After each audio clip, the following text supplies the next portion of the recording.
So, welcome to the show. Today I have Fabian Felix Weber on the show. He's the Managing Director of CareerTeam Switzerland. And we're going to dive right into the conversation. So, Fabian, tell us a little bit about your background and the story that got you to where you are today. Well, thanks very much for having me in the first place. And yeah, where shall I start? I guess I start with grammar school. I went to school in Zurich with a focus on languages. Then after I spent some time in South Africa just to learn, well, just to hopefully learn English good enough. I joined the military, and I'm still there today as a major, because I really find that's one of the cool aspects in Switzerland, to have this very diverse backgrounds, also regarding like other people and other social contacts. And then I joined University of St. Gallen. There I studied law and economics. And well, I used to work with different companies because I wanted to become a lawyer. Then I joined one of the nice legal offices here in Zurich. But well, I decided not to become a lawyer, and then we had a friend and I. We had this project going on regarding an iPhone app, because yeah, the iPhone just came out about 10 years ago now, and everyone wanted to have their own app. And also, my friend and I, we decided on doing this and had this little project going on. And when I then had to, well, think about what I'm going to become in the future, there was this huge question: am I going into the very corporate direction? Doing what everyone does after finishing University of St. Gallen, and join one of the big consultancies or a financial institution. And I just found out for myself, okay, I'm not gonna be on the top of this kind of people at all. So I rather wanted to pursue my own agenda, which well, yeah. Gave me the possibility to finally come up with my own app, or with an app I was sharing with a friend of mine, and we could do it. We went through the whole cycle of finding, or well, let's put it this way, not finding cash in the first place, and then slowly but steadily progressing. And after about 2 years, we could sell our technology to Swiss Federal Railways. And during this time, since I'm not a techie, I had the experience that quite a lot of people can tell you quite a lot of things, and it's extremely hard to assess whether they're true or not when you're not a techie, but basically a decision maker in a tech company. So I had to have quite a lot of support. We had to look for support from headhunting agencies, and I was disappointed. Not with everyone, not with all. There are some very nice competitors out there, but in general, I was a bit. Well, my illusion was that they really help you, and I thought it might not be the best approach for the 21st century, what, let's say, maybe 70% of these companies are doing. So I ended up being a bit frustrated, and well, there was a coincidence that some people out of Germany approached me and wanted to have me set up their Zurich office. And here I am. And 2 years later, 1.5 years later, I'm here and happy. I love it. Thank you for sharing the story. So basically, you went from the university pretty much directly into a tech startup, founded that, and went through the whole cycle within like 2 years, which is a pretty quick cycle, especially in Switzerland. And you went from basically the idea to the funding to the entire rollout to the sales of the company, basically. And then because of the frustration you had in that tech company, with the recruitment piece, you went into that direction and said, there's something that has to be changed in recruitment. So I'm just curious about, like, what inspired you to not go down that corporate career path and actually become an entrepreneur? Like, what was the initial thing? Like, do you think you were born with this? You were born with this to be an entrepreneur, or was it something that triggered you to become an entrepreneur? Born and raised to a certain extent, yes. Both my mom and my dad come from entrepreneur families, and especially my dad. I grew up on a farm, and I grew up like always seeing my dad basically being on his own and trying to solve situations that never happened before. And he always had to be creative. He sometimes had to, I don't know, maybe lift a 5-ton tree, and he was on his own, so he had to make a plan. And there was just one thing which was sure: there's no option of leaving the sea. And that was kind of a thing that up until today is very inspiring to me. And there was a second thing. I tend to be extremely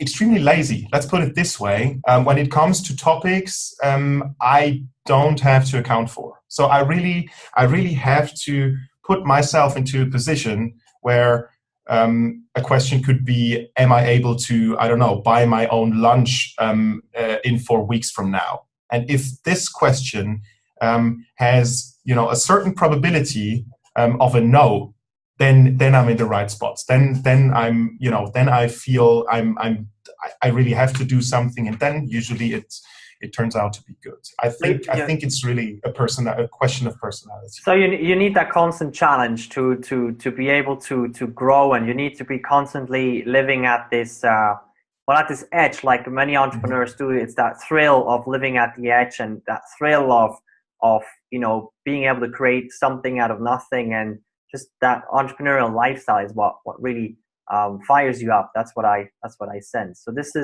pretty amazing. That's a beautiful story. Coming from an entrepreneurial family and having that basically ingrained into you is very, very powerful. So with that tech startup that you had, what were some of the biggest challenges that you guys faced in those 2 years when you went from idea funding to eventually selling the company? Well, as I mentioned before a bit, one of the key one of the highest hurdles to overcome was the fact that I was not a techie. I'm not a techie. I'm still not a techie because I don't know how to code, and therefore I really don't count me as a techie. We had to find somebody, to play our CTO. We had to find people who sell our products, and we really had to rely on people there because you have investors. We were lucky enough to find investors. So, but then you have them. Then you kind of have to really be sure that they're on your side and not on their own side. And basically, they are on their own side. So you have to find a way to level out or to really find each other when it comes to the same aspirations. And that was very hard because you really have to trust so many people. You have to trust so much they're saying. You have to, and at the same time, you have to see or you have to learn what you cannot learn during your university. It's just everyone looks after themselves, and it's really hard to find the right people, especially when you're asking yourself, am I going to be able to pay my rent 2 weeks from now? Do I rather go for the slightly more the slightly riskier way, or do I just lay back and hope for the best? And everything. At the end of the day, it comes down to trusting the right people, finding the right people to be surrounded by, and that's really, I think that was the hardest challenge. It's still the hardest one, but when I look back, I don't know, maybe 3-4 years from now, I laugh at myself for trusting people, or also situations I would never ever trust again. I think that was the hardest challenge overall. And maybe a bit to be a bit more precise, really finding the right investors. And we wanted money from them. They wanted to play their powerful role, to really maybe be a bit more arrogant, a bit more ballsy sometimes, in managing these 60-year-old billionaires. I think that's a very, very hard thing to manage. I love that, what you just shared. I one of the words that I think were said the most was trust. And when you talked about it, to me, the picture that came to mind was when you first learned driving a car. You kind of like, you start driving the car, you have no freaking idea what exactly you're doing. You need to do everything at the same time. And then you need to have a lot of trust into, the car not breaking down, the brakes actually working, and then into all the other people driving the cars on the other side of the road, that they don't bump into you when you drive. And I mean, the whole exercise is, when you look at it from the outside, it's a crazy exercise, right? Exactly. No, it's a beautiful picture, actually, because you might be driving the car with some passengers in there. So it's not only the question, am I going to be able to pay my, or to just be happy in the end with this decision? Is it, I don't know, the team of 5? In the army, it was okay if this exercise if that's going to be a fuck up, it's going to take us a day, and then some I don't know, some high up major will say that was bad, and that's it, and here you go with your dinner. But in the real world, so to say, we can say this in Switzerland, in the real world, apart from military exercising, it's just, we had some team members who we really had to, you never know whether you're going to make it through the next round, for example, like when you're trying to find cash. And that's something that really puts pressure on your shoulders. I never expected that this could be so, it really could. Sometimes I didn't sleep. That was really maybe comparable to the night before my driving test. Yeah. I love that. Beautiful. Curious about, so we talked about the challenges. Based on what you shared about the challenges, what would you say were some of the biggest lessons you learned along this journey? Yeah, I again have to come up with trust. I think you need the less time and the less money, so the less freedom you have, the more you have to trust people and situations. And so derived from that word, from that huge word trust, I guess you really have to in every situation, you really want to be as free as possible to decide. So we're in this lean startup time, and then everything has to go very it mustn't take time. You really have to go forward and put things to tests that are not even fully constructed and planned. But I guess it depends on when are you planning. Sometimes planning is extremely important. The 5 Ps, proper planning prevents from poor performance. Sorry, that was one of the things I took with me. So sometimes you have to plan so that you end up having more time or more options. for example, one of the investors wants you to sign an agreement that you're only going to discuss the whole possibility of an investment with him. Yeah, that was nice. That was nice that we had that because the potential investor was a huge company, and it was great to have that. Well, it turned out to be an absolute catastrophe because we couldn't talk to others. So, and that was only because of us not having properly planned our plan of execution, or our milestones within that whole project. And well, that obviously was because of the fact that we just didn't know what we were doing right after university. But I guess so. The very thin line between not planning and just doing and just running, and then really like doing and running. So that's quite a lot of issues, or quite a lot of problems I could have evaded by just following these rules I actually learned in the army. So I guess that one, yeah, that's a major takeaway there. That's a really big one, especially in a startup environment where sort of like planning is really difficult. But at the same time, you've got to be able to do it at least to some extent, and at least like really understand your options. It's less about planning, with the Gantt chart, and it's more about planning about the options and the opportunities and things like that. I love that. So now today, let's move a little bit into the present. Today, you're the managing director of CareerTeam Switzerland. Tell me a little bit about the company, like CareerTeam, and sort of like what's the background? Well, so I mean, the very last thing I had in mind when we sold Parky to the Swiss Federal Railways was I would become one day. I'm going to become a headhunter. That was like if somebody had that was just out of reach for my mind. And then I tried and figured out, okay, what am I going to do next? Because I still don't want to go corporate. So I still want to try and do my own thing. And I was approached by the guys in Hamburg.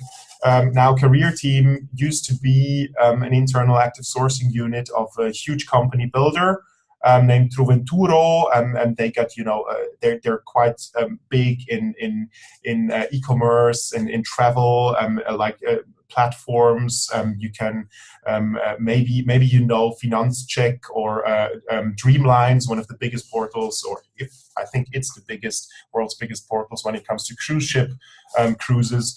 And these guys, they couldn't rely on just waiting for inbound applications. They said, listen, we got to be at the very top because people matter, and we really want to source them actively. So they started doing it for their parent company, like it was only an internal active sourcing unit, and they did that in such a successful way that they almost had to open up their services to third parties, and that was pretty much the beginning of CareerTeam about 6 years ago, with about, I don't know, a handful of people. And these days we are between, well, it now depends on FTEs, but we are now between 100 and 130 people. So I think two things they do differently, because I think just because we all don't know better, we took this lean approach. We said, okay, we want to be data-driven. We want to learn each and every, almost each and every iteration we're doing. We want to learn there, and this was also something we didn't see enough with quite a lot of our competitors, and that frustrated us. That was one thing. So the very data-driven, digital, let's say lean startup approach there, and on the other hand, a very significant second tier of this company is the culture. Like we we are proud of having, I don't know, a 4.3 rating on Kununu. We are proud that even though we are having, Generation Y and Generation C people all over the place within our company, we can retain them for quite some years, for quite some time, even though not being able to, pay absolutely high-class salaries. There we're really proud of, and that's something you have to. Therefore, you have to pretty much change the whole business model, because a normal business model of the business model of a normal recruiting agency is based on revenues. So come on with placements, and we will pay you accordingly. And if you don't bring us placements, sorry, then we don't pay you. And that's a very, it leads to very extrinsic motivation, and we wanted to turn that the other way around. So with us, you're only going to be successful if you're motivated in a very generic and very intrinsic way. So that's basically what we are and where we are. Well, we call ourselves, or we would count ourselves to the leading headhunting agency in this German-speaking region. We are also have offices now outside of German-speaking region, but there we are very strong, especially in Germany. In Switzerland, not almost. I've been giving my best to change that, but almost nobody knows us in Switzerland so far after 1.5 years. But like in Germany, we have been very trusted partner of companies. Everyone knows when it comes to, and that's the thing, when it comes to digital professionals. That's where we are. Now tell me about that, right now. Digital professionals. Because first, when I heard you say that, when we met for the first time, and you talked about digital recruitment, for me, I was like, okay, so basically you do a lot more of online research or something like that. And then you started to talk about it, right? And then I started to understand it. So because I've never seen, especially a recruitment company, niche down so much. Most recruitment companies go like, well, we do whatever comes our way, which is a very, very good approach.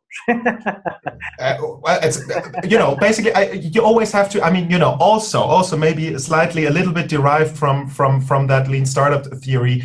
Sometimes you just have to pivot. Sometimes you find out, okay, maybe, whatever makes money we can do. Yes. It's always tempting to go this road, to go down this road. I just saw it now in the first couple of months, years here in Zurich, but it also prevents you from becoming a real expert in a niche. And that's really what we wanted to achieve, and that's basically what we achieved by now, or what we have achieved by now.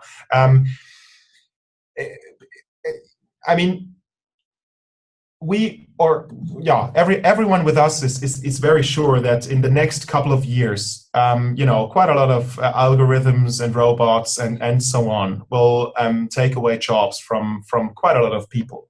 So you have to find your value in that whole ecosystem. You have to find the position where you can add value, maybe where a robot cannot, will never be able to.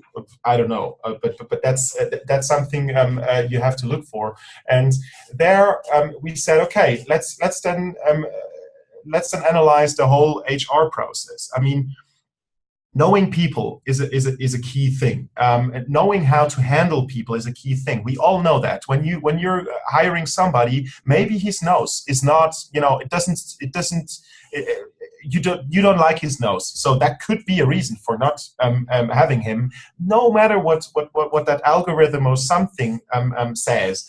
And so we're really sure that people are still are always needed, and now the huge but comes. Up to this point, I guess everyone will give me a high five, especially of all the economy headhunting agencies. But then now we have in a globalized world, we I might end up needing somebody, I don't know, a Russian engineer. I don't care whether this guy was born and raised in Zurich. Well, it would be nice, because then you can, other like cultural and social problems are, much less likely to happen.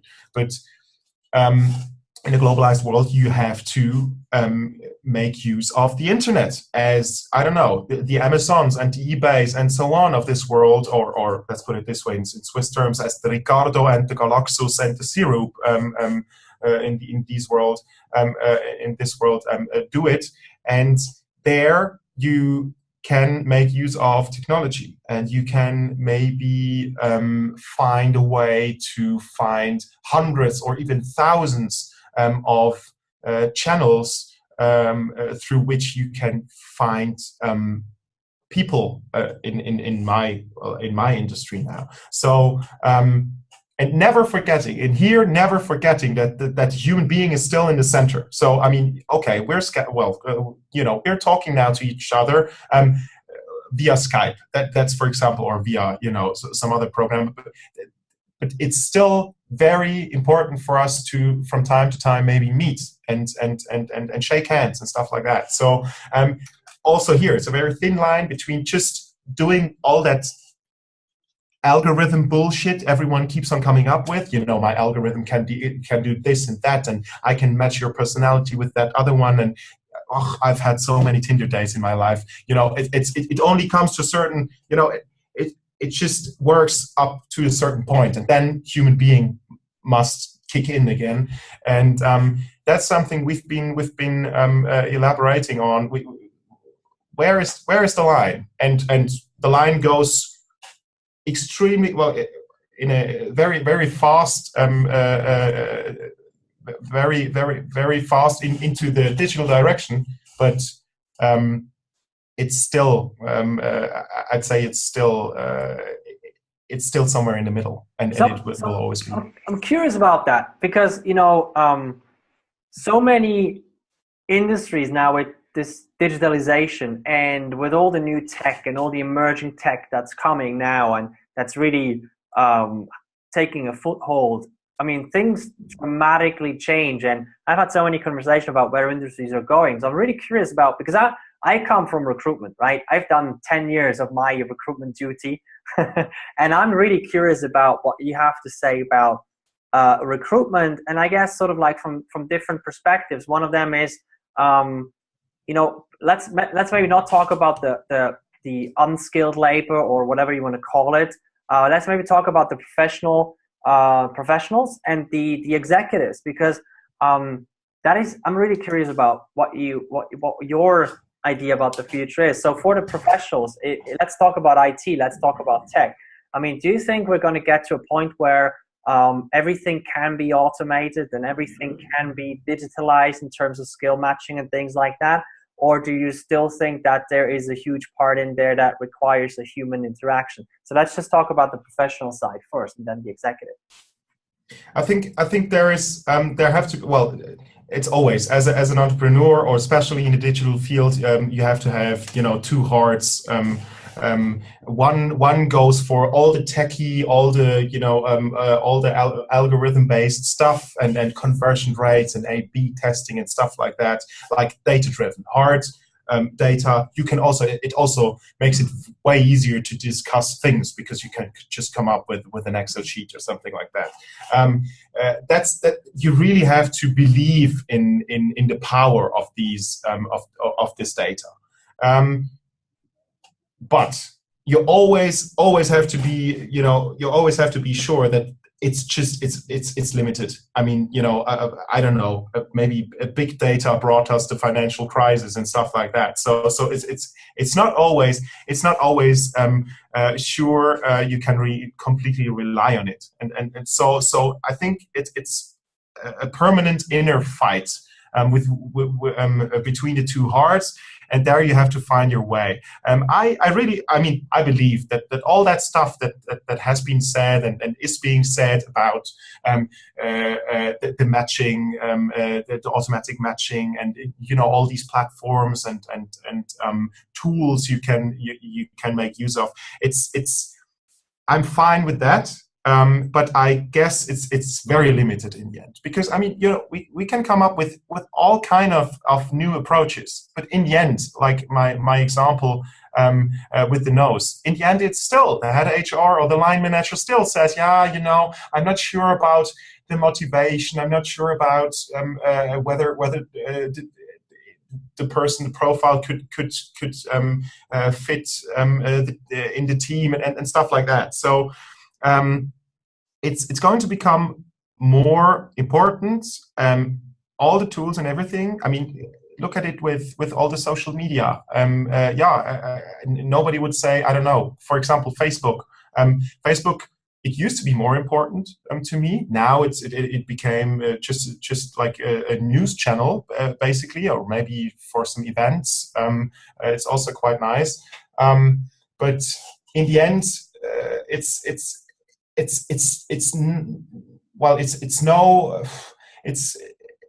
no substitution at all for social for my social activity, and that's exactly the same with recruiting. So people will always be needed, but and that's something we really believe in, but we are trying to have the talented, the skilled people that really know how to, I don't know, read somebody else's minds and stuff like that they really come up with the skills.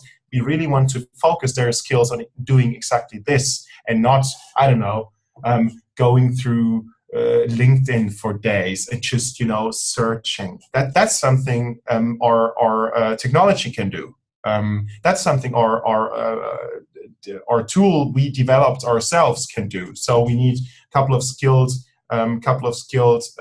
programmers, a couple of skilled HR guys, and maybe if we can find or develop them, a couple of skilled who match both the tech skills and the HR skills.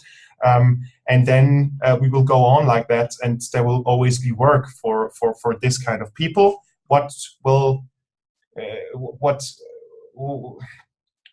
It's, for example, I mentioned LinkedIn. LinkedIn is one channel.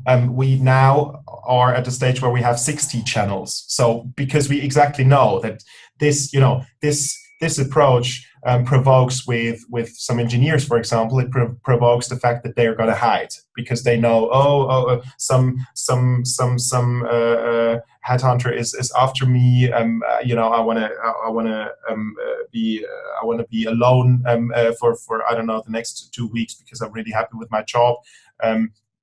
Maybe we just have to find them and tell them that they're not happy with their job. So we go through about 60 channels to find one channel that works with these guys, and it's definitely not with that kind of guys. It's not the channel. Hello, I'm looking for a new job. For this kind of guys, it's the channel. Hello, I'm really motivated to talk about my new piece of code, and let's share thoughts on that. And then one of our coding HR recruiters kicks in and says, "Hello, yes, I'm always interested to talk about this, but I also have another opportunity for you." And I think that's something really going through intrinsic motivated interaction, and that might be quite an honest future for the industry. So what I'm picking out there is kind of like when it comes to the actual way recruitment is done in a digital world, it is much more evolved from just going through one channel and basically bulldozing people down in terms of trying to get to them, which has become much more sophisticated by using the digital tools that we have.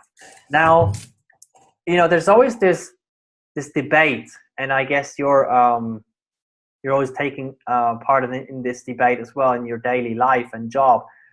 Between this, okay, is it more important for somebody to have the skill, or is it more important for somebody to have the personality or the culture match or things like that? Like, what is important? And there's a saying that goes something like, skill can be learned, personality can't be changed, or something like that. So I'm just like curious when it comes to that. Obviously, we will always need both parts. Like, I don't see any future where, we have robot companies that hire robot people. It's just, I don't see that, right? Not even in Terminator 7 or something like that. But my question is kind of like, do you think from a sophistication level, technology or algorithms or robots or whatever you want to call it, or AI, is able to drill a human being down so much into its essence, into its atoms and particles, so to say, that there's a way to actually match things like culture and personality in a way that actually makes sense. Because today, I mean, even the most sophisticated tools are still like, 1920 car or something like that. So like, my question is, do you think it's possible for technology to drill us humans down so much that there can be a match of such intangible things? I think that more or less is the question of, will machines, well, let's call them machines, whatever, computers, be able to predict the future? Because I mean, one of the central aspects of us doing our daily job is assessing people, and we are convinced that the assessment of people can be done in a very neat way when you just look at what have they been doing so far, where what kind of success can they bring to a company by just looking what kind of success did they bring to their companies they worked for before. And that's only because we cannot predict the future. We have to see what they did in the past, and then we have to come behind that with the point in time, like with all the findings of the interviews we're doing, and all these tests and everything. I had so many tests and so many papers on my desk, and I always think, in the end, it's still, and again, the nose, and the example about the nose. So as long as people are in the center of interaction, people will always be the ones who finally decide. And I mean, what's the use of having, by the way, a very expensive help, computers and IT systems and everything? It's not cheap at all, and it only it's only good when you really can scale some of the projects. So, and people, especially also positions with companies these days, there's not so many synergies in there that you could make use of excessive algorithms. And therefore, I guess it's going to take quite a while. And no, I'm sure that in the next 50 years, we won't see computers taking over jobs. When it comes to see whether two people or an organization and a profile could match, I guess. At least not finally. Yes, they can always come up with, when I'm hiring my new interns, I'm having a little test where they have to count to 10 and stuff like that. Okay, so it's nice. It can give you a hint, but I would never. I did it once. I once said, okay, listen, that's a genius. I just want that person. My gut says, no, please don't do it. I did it. That was my A/B test. I would never do it again. My gut, in the end, is much more important than all the tests we're doing. And bring me a computer with a gut. That's exactly the point I want to make here, because computers can do so many things, and the more power we have, the more things we can do, the more we understand AI and the brain, and we understand how they intersect with each other. There's so many things we're going to be able to develop in the next 10 or 20 years. But the question is, will machines ever have a gut feeling? That's sort of like the question, right? And if not, I mean, like when an entrepreneur, when a CEO hires people, very, very often they do that, first and foremost based on the gut feeling. Yes, of course, they have to have the skills and stuff like that. But the gut feeling is really the one thing, and it's also the one thing that decides what the culture is going to look like afterwards. And it's such an unpredictable thing that I also believe we're not probably not going to be there anytime soon, if ever. Yeah, if ever, exactly. I mean, then you might have to take it a step further and ask yourself, okay, what is gut feeling about? I mean, sometimes, I now when I'm building up a company, and sometimes I'm a bit stressed, my skin would itch a bit or something like that, and then it comes to my mind, I should maybe go, to the grocery store and just look after, I don't know, a lotion or something for my skin. And the very next second, an ad on YouTube pops up. I don't know, is your skin itching and blah, blah, blah, please comment. And that's got nothing to do with gut feeling in the end. It's just maybe. And I was a bit terrified because did I Google anything about it in the last couple of days, hours, something like that? So it then depends on what is that gut feeling made of? So, and maybe, so speaking of big data, smart data, all that stuff, AI in the end, yeah, so many tools can be so useful, but you will never ever get rid of the humans. Well, I hope at least. It's, at least maybe it's just hope that drives my thinking. That could be. I'm with you there when it comes to that hope. So that was a great conversation. Really, thank you so much for sharing your insights, the lessons you learned, and the great stories. Now, if people want to find you, connect with you, where can people go? What's the best way to find you, connect with you, connect with the company? Well, hit CareerTeam.ch. I guess that's pretty much the first point of contact. Also there, if you surf through, you can even find my cell phone number. So and I'm online pretty much all day. So I guess that's it. Perfect. I love it. Thank you so much, Fabian, for sharing this. I really appreciate it. Thank you, Danny. Thanks.